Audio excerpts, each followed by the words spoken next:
Good morning. May seem a little weird that I was wearing a face mask, but it's there to make a point. And let's look at it again. It says, faith over fear. I wanted to make this particular reflection just a little lighthearted. Everything's been sort of serious these days. But you probably wonder why I have the mask, I have it because it really does point up what I wanted to share with you. Besides, if you know me, you know that if we're going to be wearing masks, I'm the one that's going to have fun with it. So you're going to see me with a whole bunch of different ones because it's fun. Today is July 22nd, 2020, and it is the feast of Saint Mary Magdalene. Now, what does the mask have to do with Mary Magdalene? Nothing really, but I'll explain the connection.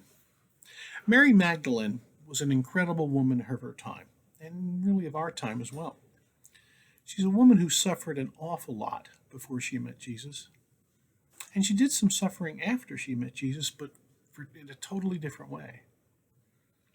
You see, at first, before she met Jesus, her life was full of pain and fear and anguish because she had nothing to hang on to and no one to trust and no one who trusted in her. But after she met Jesus, that changed. She continued to suffer, especially during Christ's passion. But the suffering was due to her faith and her commitment, and it wasn't from fear. Mary Magdalene was perhaps the very first public disciple of Jesus Christ. Writings indicate that she was pretty much first before the 12 were chosen.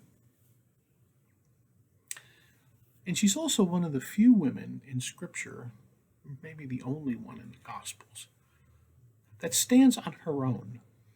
She's not linked to another person like someone's wife, someone's mother, someone's sister. She really is very unique. And it might be interesting for you to read up a little bit more about her. But even though her life is a bit of a mystery, what we do know is pretty interesting about her. And it appears that she was a very joyous disciple of Jesus Christ, who went through and worked with him in his ministry and practiced prudence and faith all through the ministry, but she never seemed to practice fear because she trusted in him. A good example of that is when Jesus was arrested, she was the only one who didn't flee. Everybody else took off. Pretty incredible, huh? And also, she was the very first one that Jesus showed himself to after his resurrection. Again, she must have been pretty important in that whole disciple relationships. Her personal journey with Christ seemed to be both courageous and faithful, and she did it with joy, knowing that God gave her the gifts to handle the things that she had to face. An incredible woman of the gospel and an incredible woman of history. So, Deacon Don, what are you getting at? I need to tell you a joke, an old joke, about a man facing a flood in his home. Forgive me if you've heard it before, but it helps explain my point. A fellow was stuck on the rooftop in a flood, and he was praying to God to help him. Soon, a man in a rowboat comes by, and the fellow shouted to him, "Jump into the boat, I'll save you." The stranded fellow says, Nah, it's okay. I'm praying to God, and he's going to save me, so don't worry about it. So the man in the rowboat was kind of curious, shrugged his shoulders, and he went on. And then the water came higher. The man had to retreat a little bit further on that roof, trying to get away from all that water. And then a motorboat comes by, and the fellow in the motorboat just says to him, "Jump in, come on, I'll save you." To this, the stranded man on the roof says, "No thanks. I'm praying to God, and He's going to save me because I have faith in Him." So the man in the motorboat shrugged his shoulders and he went on. And the water came a little higher. Well, now it's getting pretty desperate. And sure enough, a helicopter comes by, and the pilot shouted out, "Grab this rope I'm going to throw down to you, and I will lift you to safety."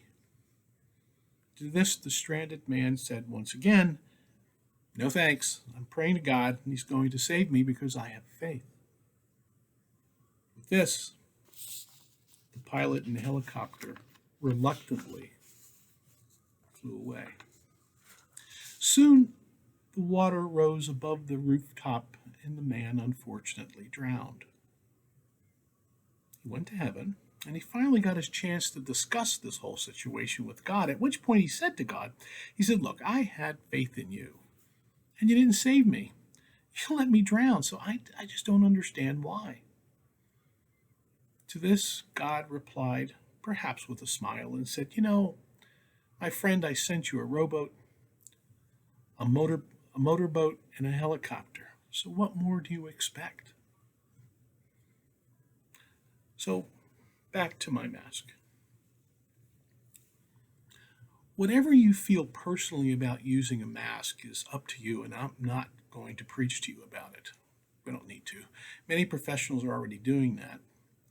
But using the mask isn't really my point at all. But I am going to address just what wearing a mask means to me, and hopefully what the image and the message could mean for you. Sometimes people think it's a sign of weakness or for fear, but it's not. It's not a sign of weakness or fear at all, but it's a sign of faith. A faith that God gives us the means to deal with the troubles that we face in our lives. And COVID-19 is just one of those good examples. And we will cope with it in our lives.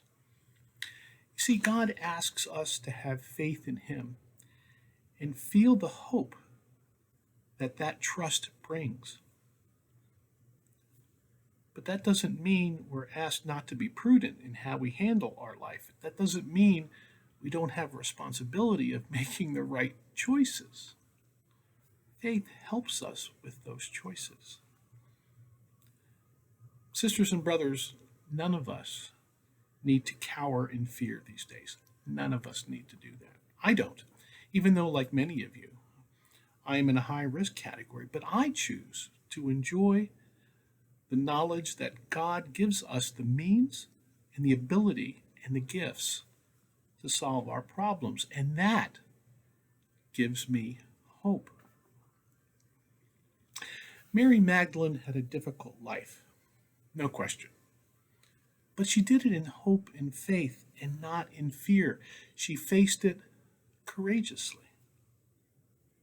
So, my mask of faith over fear is a sign of hope to me. And it encourages me, and it should encourage all of us, to practice prudence and not fear. And with prudence, or from prudence, prudence comes from our faith. And that faith, which is our relationship with Jesus Christ, helps us to live life courageously and prudently and responsibly. So, brothers and sisters, keep the faith, and let's have fear find a way out of our lives. So, when you see me, say hi. Faith over fear. God bless you, and you have a great day.